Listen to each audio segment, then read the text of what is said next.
আসসালামু আলাইকুম বন্ধুরা, আশা করি সবাই ভালো আছেন। বন্ধুরা, এমনি ইরানকে যুক্তরাষ্ট্র ভয় পায় না এবং ইরানের সাথে আর যুদ্ধে জড়াতে চাচ্ছে না। কারণ হলো ইরান আর আগের পর্যায়ে নেই। বন্ধুরা, হরমুজ প্রণালীর অত্যন্ত উত্তেজনাপূর্ণ পরিস্থিতির মধ্যেই হরমুজ প্রণালীতে যুক্তরাষ্ট্রের একটি অ্যাপাচি হেলিকপ্টার বিধ্বস্ত হয়েছে।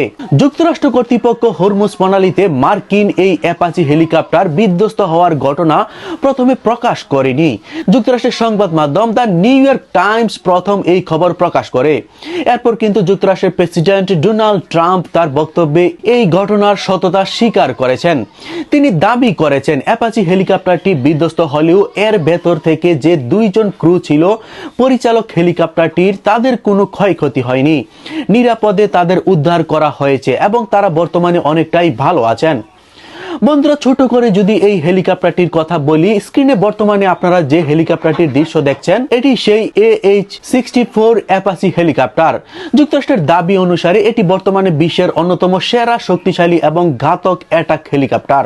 মূলত শত্রুপক্ষের ট্যাঙ্ক ধ্বংস করা, স্থলবাহিনীকে আকাশ থেকে সুরক্ষা দেয়া এবং যে কোনো প্রতিকূল আবহাওয়ায় দিনে এবং রাতে নিখুঁতভাবে হামলা চালানোর জন্য এই হেলিকপ্টারটিকে ডিজাইন করা হয়েছে। অ্যাপাচি হেলিকপ্টারের সব থেকে বিপজ্জনক অস্ত্র হলো এয়ার হেলফেয়ার মিসাইল, যেটি প্রায় 9 কিলোমিটার দূর থেকে শত্রুর ট্যাঙ্ক বা সাজোয়া যান নিখুঁতভাবে ধ্বংস করতে পারে। এই হেলিকপ্টারটিতে একটি চেইন গান রয়েছে, যেটি পাইলটের হেলমেটের সঙ্গে যুক্ত।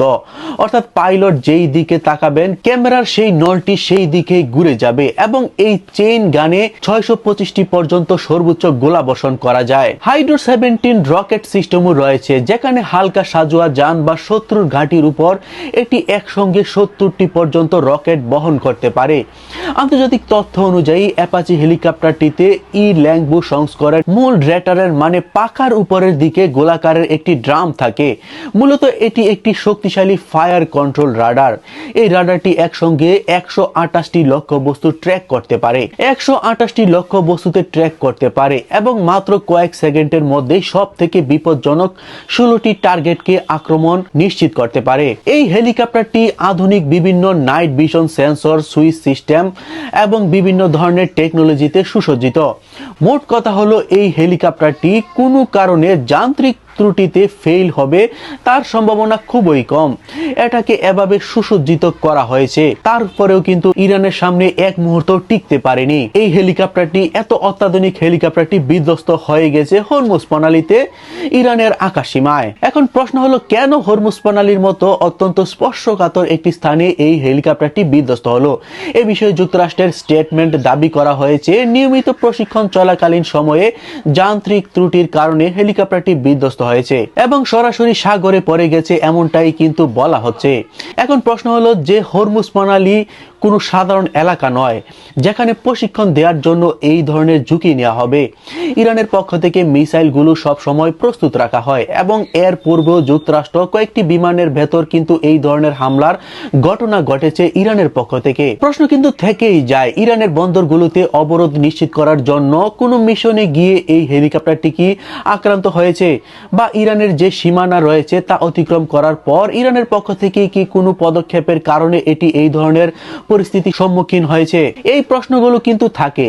যদিও ইরানের পক্ষ থেকে আনুষ্ঠানিকভাবে এই বিষয়কে কেন্দ্র করে কোনো বিবৃতি এখনো দেয়া হয়নি। হতে পারে যে কিছু সময় পর এই বিষয়ে আরো কিছু গুরুত্বপূর্ণ তথ্য পাওয়া যেতে পারে। তবে আপাতত খবর হলো হরমুজ প্রণালীতে যুক্তরাষ্ট্রের একটি অ্যাপাচি হেলিকপ্টার বিধ্বস্ত হয়েছে। যে কোনো ঘটনা ঘটে যাওয়া, সন্দেহ তৈরি হওয়া বা বিশ্লেষণের বিষয় সকল কিছুই কিন্তু টাইমিং এর উপর নির্ভরশীল। সাধারণ একটি ঘটনা সাধারণ সময়ে যতটা সাধারণ লাগে, টান উত্তেজনাপূর্ণ পরিস্থিতি বা অনাস্থার সময়ে সেই সাধারণ ঘটনাগুলো কিন্তু নানান ধরনের জটিল বিষয় মনে হয় এবং বড় কিছুর বার্তা হিসেবেও কিন্তু অনুধাবন করা হতে পারে। ইরানকে কেন্দ্র করে যুক্তরাষ্ট্রের সাবেক CIA-এর গোয়েন্দা সংস্থার যিনি রয়েছেন জনসন অভিযোগ করেছিলেন যে ইরান চূড়ান্তভাবে পরমাণু বোমা পরীক্ষার দ্বার প্রান্তে। পাকিস্তানের বিরুদ্ধে গুঞ্জন রয়েছে তারা নাকি সরাসরি এই বিষয়ে বার্তাও দিয়েছে যুক্তরাষ্ট্রকে। আর ঠিক এমত অবস্থায় ইরানের ভেতর শক্তিশালী একটি ভূমিকম্প অনুভূত হয়েছে। রাশিয়ান সংবাদ মাধ্যম তাস থেকে শুরু করে অন্যান্য বড় সংবাদ মাধ্যম অত্যন্ত গুরুত্ব সহকারে এই ভূমিকম্পর যে বিষয়টা রয়েছে তার খবর প্রকাশ প্রকাশ করেছে। 4.9 মাত্রা, প্রায় 5 মাত্রার এই ভূমিকম্প অনুভূত হয়েছে ইরানের ভেতর। এই ভূকম্পনটি ইরানের যে দক্ষিণাঞ্চল রয়েছে ফার্স প্রদেশ, সেখানেই কিন্তু কম্পনটি রেকর্ড করা হয়েছে এমনটা বলা হচ্ছে। এখন এই বিষয়কে কেন্দ্র করে নানান ধরনের সন্দেহ প্রকাশ বা নানান ধরনের গুঞ্জন তৈরি হয়েছে।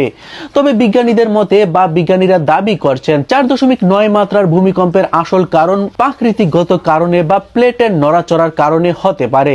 ইরানের ভেতর এই ধরনের ভূমিকম্প হয়ে থাকে, তবে মাত্রা কম থাকে। যেহেতু 4.9 মাত্রার বিষয়টা, এ নিয়ে বিভিন্ন জন বিভিন্নভাবে এর বিশ্লেষণ করছেন, বিশেষ করে পরিস্থিতি এবং ইরানের পরমাণু কর্মসূচিকে কেন্দ্র করে যখন বিভিন্ন তথ্য আন্তর্জাতিক মিডিয়া থেকে বিভিন্নভাবে আসছে। সুতরাং এক্ষেত্রে এই ঘটনার বিষয়গুলো বিভিন্নভাবে বিভিন্ন জন বিশ্লেষণের চেষ্টা করছেন। এখানে আপনাদের সুবিধার্থে বলে রাখা ভালো, পূর্বে যে কোনো পরীক্ষায়, কৃত্রিম পরীক্ষায় ভূমিকম্পের মাত্রা 6.3 এর কাছাকাছি হতো। তবে বর্তমান আধুনিক বিভিন্ন প্রযুক্তির কারণে এই মাত্রাটা কিন্তু কমে 4 থেকে 5 এর মধ্যে চলে এসেছে।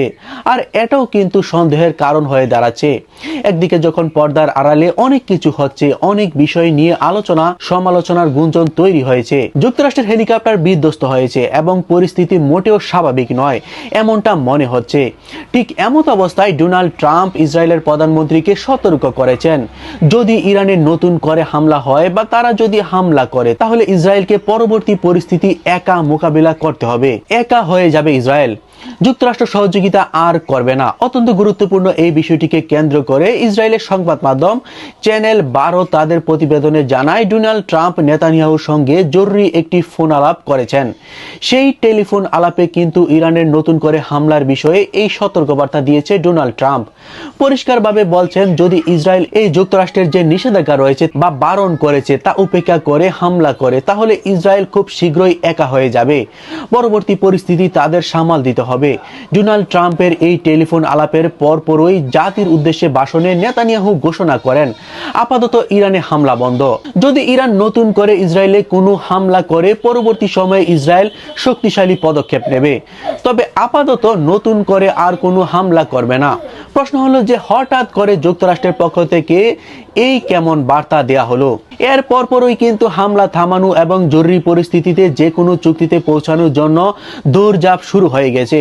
তাহলে কি পাকিস্তানের যে বার্তা দেওয়া হয়েছিল এবং বর্তমান প্রেক্ষিতে যা ঘটেছে, এই দুইটি দেশের কাছেই কি চূড়ান্তভাবে আর সময় নেই যে কোনো সিদ্ধান্ত পৌঁছানোর জন্য? এই সকল বিষয়গুলো নিশ্চয়ই প্রচন্ডভাবে ধোঁয়াশা রয়েছে অত্যন্ত উত্তেজনাপূর্ণ পরিস্থিতি। এখন দেখার বিষয় চূড়ান্তভাবে এই সার্বিক বিষয়গুলো কোথায় গিয়ে স্থির হয়। তো বন্ধুরা, আজকের মতো বিদায়, দেখা হবে নতুন ভিডিওতে। সে পর্যন্ত সবাই ভালো থাকবেন, সুস্থ থাকবেন এবং চ্যানেলটি সাবস্ক্রাইব করে পাশে থাকার জন্য অনুরোধ করা হলো। ধন্যবাদ।